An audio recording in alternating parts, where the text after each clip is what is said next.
Hello friends, तो स्वागत है आपका हमारे यूट्यूब चैनल की एक और नई वीडियो में। और आज हम आपके लिए लेकर आए हैं टॉप 20 क्वेश्चन जो कि राजनीति विज्ञान से हैं, जो परीक्षा की दृष्टि से काफ़ी महत्वपूर्ण है। तो इसके पे बिल्कुल भी ना करें, अंत तक बने रहे। ये क्वेश्चन आपकी तैयारी को और भी मजबूती प्रदान करेंगे। तो बढ़ते हैं हमारे पहले क्वेश्चन की ओर। पहले क्वेश्चन में लिखा हुआ है, भारत ने अपना परमाणु सिद्धांत कब अंगीकार किया? तो इसके जो ऑप्शन है वो है ऑप्शन 1 2000, ऑप्शन 2 2002, ऑप्शन 3 2003, ऑप्शन 4 2006। तो इस क्वेश्चन का जो हमारा राइट आंसर होगा वो होगा ऑप्शन नंबर 3 2003। बढ़ते अगले क्वेश्चन की ओर।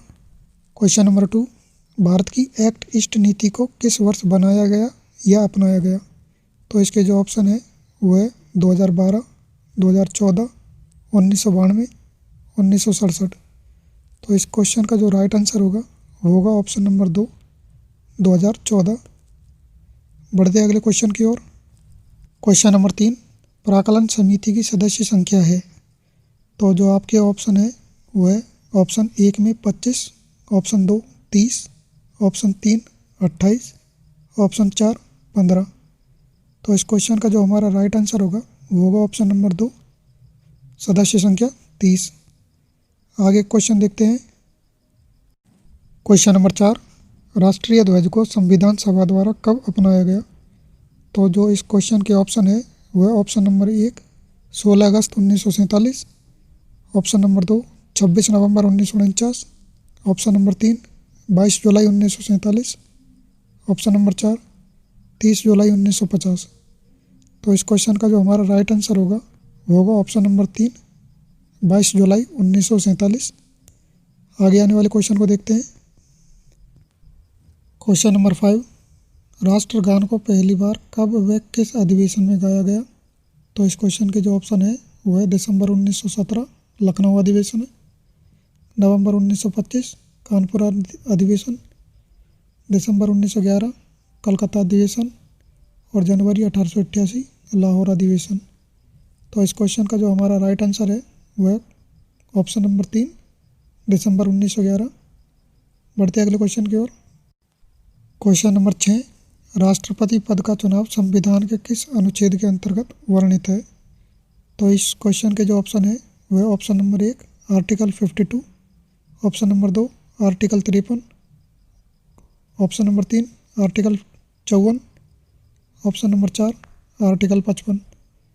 तो इस क्वेश्चन का जो हमारा राइट आंसर है वो है ऑप्शन नंबर 3 आर्टिकल 54। आर्टिकल 55 भी राष्ट्रपति पद के चुनाव से संबंधित है, लेकिन ये पद के चुनाव की प्रक्रिया से संबंधित है।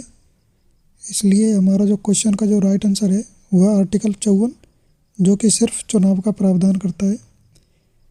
बढ़ते अगले क्वेश्चन की ओर। क्वेश्चन नंबर 7, राष्ट्रपति पद पर महाभियोग की प्रक्रिया संविधान के किस अनुच्छेद के अंतर्गत वर्णित है? तो इस क्वेश्चन के जो ऑप्शन है वह article 56, option number 2 article 61, option number 3 article 60, option number 4 article 58। तो इस क्वेश्चन का जो हमारा राइट आंसर है वह ऑप्शन नंबर 3 आर्टिकल 60। आगे आने वाले क्वेश्चन को देखते हैं। क्वेश्चन नंबर 8, किस संविधान संशोधन अधिनियम में वर्णित किया गया है कि 2 या अधिक राज्यों के लिए एक राज्यपाल नियुक्त किया जा सकता है?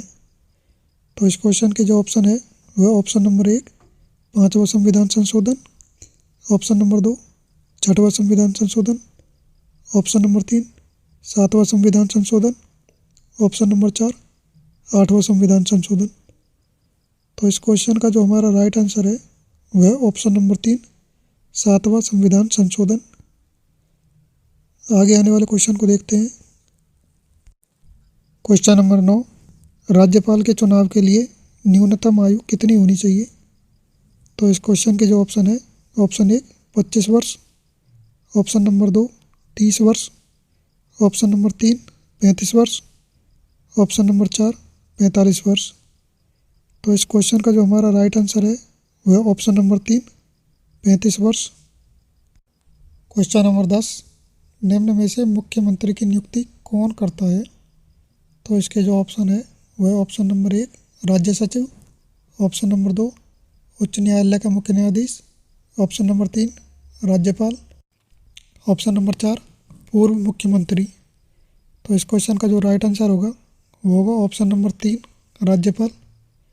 यदि आपको वीडियो अच्छी लगी और इन्फॉर्मेटिव लगी तो आप हमारे चैनल को सब्सक्राइब और वीडियो को लाइक कर सकते हैं। तो बढ़ते अगले क्वेश्चन की ओर। क्वेश्चन नंबर 11, संसद का उच्च सदन को किस नाम से जाना जाता है? तो इस क्वेश्चन के जो ऑप्शन है वह option number 1 Lok Sabha. Option number 2 Rajya Sabha. Option number 3 न्यायपालिका। ऑप्शन नंबर 4 ज्ञात नहीं। तो इस क्वेश्चन का जो राइट आंसर होगा वो होगा ऑप्शन नंबर 2 राज्यसभा। राज्यसभा को हम उच्च सदन के नाम से जानते हैं, जबकि लोकसभा को हम निम्न सदन के नाम से जानते हैं। तो बढ़ते हैं हम अगले क्वेश्चन की ओर। क्वेश्चन नंबर 12, सर्वाधिक लोकसभा सीटों वाला राज्य कौन सा है? तो इस क्वेश्चन के जो ऑप्शन है वह option number 1 Maharashtra. Option number 2 Tamil Nadu. Option number 3 Bihar. Option number 4 Uttar Pradesh. तो इस क्वेश्चन का जो हमारा राइट आंसर है वह ऑप्शन नंबर 4 उत्तर प्रदेश। उत्तर प्रदेश में 80 लोकसभा सीट है और अधिकतम लोकसभा सीट होने के कारण हमारे क्वेश्चन का राइट आंसर है उत्तर प्रदेश। तो बढ़ते हैं अगले क्वेश्चन की ओर। क्वेश्चन नंबर 13, भारत के पहले कार्यवाहक प्रधानमंत्री थे? तो ऑप्शन है Morarji Desai. Option number 2 Gulzari Lal Nanda. Option number 3 चरण सिंह। Option number 4 Lal Bahadur Shastri ji. तो इस क्वेश्चन के जो राइट आंसर है वह ऑप्शन नंबर 2 गुलजारी लाल नंदा। बढ़ते अगले क्वेश्चन की ओर। क्वेश्चन नंबर 14, कौन सा अनुच्छेद उच्चतम न्यायालय की स्थापना की व्याख्या करता है? तो इसके ऑप्शन है आर्टिकल 126, आर्टिकल 124, आर्टिकल 128, आर्टिकल 125। तो इस क्वेश्चन का जो हमारा राइट आंसर होगा वो होगा आर्टिकल 124 ऑप्शन नंबर 2। बढ़ते अगले क्वेश्चन की ओर। क्वेश्चन नंबर 15, किस वर्ष किसी भाषा को शास्त्रीय भाषा बनाने का फैसला किया गया? तो इस क्वेश्चन के जो ऑप्शन है वह option number 1 2004। Option number 2 2000। Option number 3 2002। Option number 4 1996। तो इस क्वेश्चन का जो राइट आंसर है हमारा वह 2004, जो कि ऑप्शन 1 है। बढ़ते अगले क्वेश्चन की ओर। क्वेश्चन नंबर 16, प्राथमिक स्तर पर मातृभाषा में शिक्षण की सुविधा किस अनुच्छेद से संबंधित है? तो इस क्वेश्चन के जो ऑप्शन है वह option number 1 article 343। Option number 2 article 350। Option number 3 article 350 खंड ए। और ऑप्शन नंबर 4 आर्टिकल 350 खंड बी। तो इस क्वेश्चन का जो राइट आंसर है वह ऑप्शन नंबर 3 आर्टिकल 350 खंड ए। तो बढ़ते हैं अगले क्वेश्चन की ओर। क्वेश्चन नंबर 17, सर्वप्रथम किस भाषा को शास्त्रीय भाषा का दर्जा दिया गया? तो हमारे ऑप्शन है option number 1 Sanskrit. Option number 2 Odia. Option number 3 Tamil. Option number 4 Malayalam. तो इस क्वेश्चन का जो राइट आंसर है वह ऑप्शन नंबर 3 तमिल। तमिल भाषा को 2004 में ही शास्त्रीय भाषा का दर्जा मिल गया था। तो बढ़ते अगले क्वेश्चन की ओर। क्वेश्चन नंबर 18, प्रारंभ में 8वीं अनुसूची में कितनी भाषाएं दर्ज थी? तो इस क्वेश्चन के जो ऑप्शन है वह ऑप्शन नंबर 1 12 भाषाएं। ऑप्शन नंबर 2 14 भाषाएं। ऑप्शन नंबर 3 20 भाषाएं। ऑप्शन नंबर 4 15 भाषाएं। तो इस क्वेश्चन का जो हमारा राइट आंसर है वह ऑप्शन नंबर 2 14 भाषाएं। प्रारंभ में 14 भाषाएं 8वीं अनुसूची में वर्णित की गई थी, उसके बाद अतिरिक्त भाषाएं जोड़ी गई थी। तो बढ़ते हैं अगले क्वेश्चन की ओर। क्वेश्चन नंबर 19, वित्तीय आपातकाल किस अनुच्छेद में बताया गया है? तो इस क्वेश्चन के जो ऑप्शन है वह option number 1 article 350। Option number 2 article 352। Option number 3 article 356। Option number 4 article 360। तो हमारे जो इस क्वेश्चन का आंसर है वह ऑप्शन नंबर 4 आर्टिकल 360। आगे आने वाले क्वेश्चन को देखते हैं।